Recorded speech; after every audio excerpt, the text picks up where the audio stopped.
no totosaina androany tetsy amin'ny lapan'ny fanatanjahantena Mahamasina kosa ny dingana famaranan'ilay fifananana basket karakarain'ny RDG miaraka amin'ny Orange Madagascar izay mpanohana ofisialy azy ireo fifananana izay nampitondraina ny anarana Aleoup 3 contre 3 7-10 fifananana ihany koa izay nisokafana ho an'ireo tanora lasivavy ao amin'ny sokajy latsaky ny 13 taona.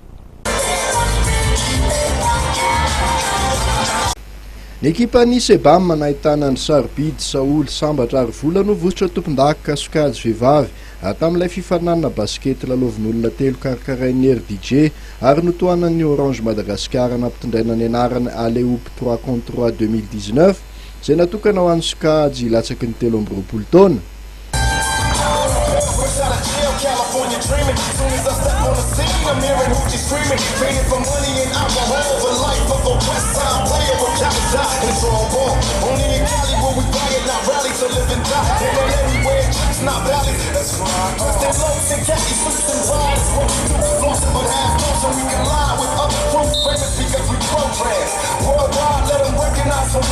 Resin'izy ireo tamin'ny 9-11 mantsy ny ekipan'ilay Guerrière atao amin'ny famaranana natao tetsy amin'ny lapan'ny fanatanjahantena Mahamasina io tolakandro io.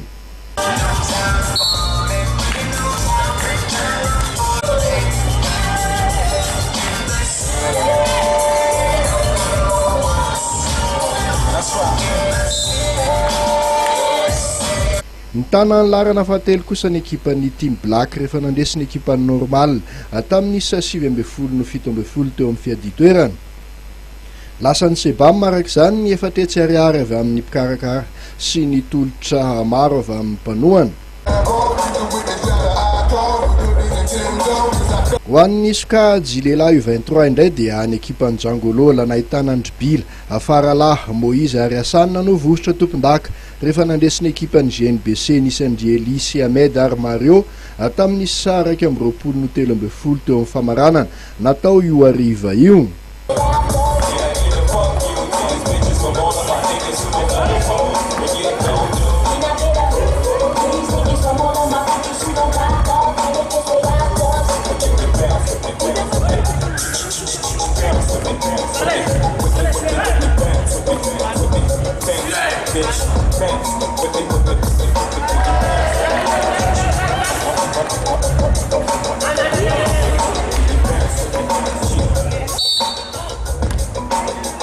Fatelo kosa ny ekipan'ny Scrappers rehefa nanilika ny ekipan'ny Rookie tamin'ny 7-10.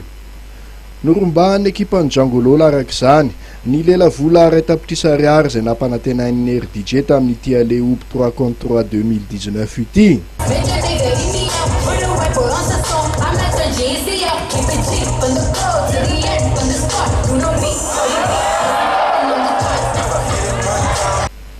Akoatra ireo lalao tafiditra tamin'ny dingan'ny famaranana dia ahesika fanetanana maro ihany koa no hita teny amin'ny lapan'ny fanatanjahantena androany. Anisan'ireny ny shootout contest sy ny concours de dingue.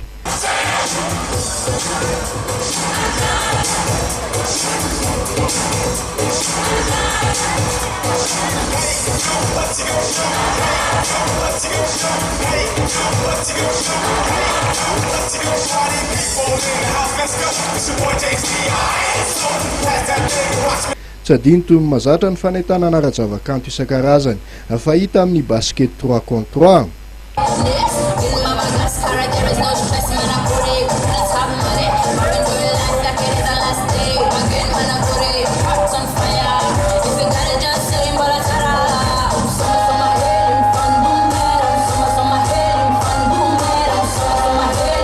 Azo lazaina ho fahombiazana tanteraka araka izany ity hetsika Aleoup 3 contre 3 2019 ity.